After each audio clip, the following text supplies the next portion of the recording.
سمت گرمی کا بسیرا تھا، مقام بدر پر اس دن عجب کچھ ہونے والا تھا۔ سر سجدے میں اور آنکھوں سے جاری اشک تھے بے ہم، خدا کے روبرو محوے دعا تھے رحمت عالم۔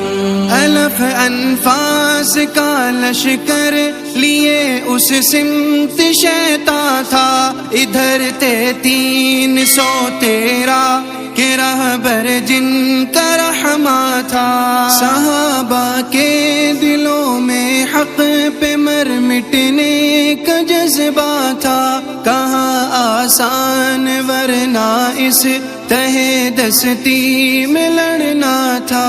تکبر کے نشے میں چور تھے سب کافر و مشرک، خدا کے قہر میں محصور تھے سب کافر و مشرک۔ ملائک یک بیک اترے خدا کا فیصلہ بن کر، گبر سے مشرکوں پر آسمانی صاعقہ بن کر۔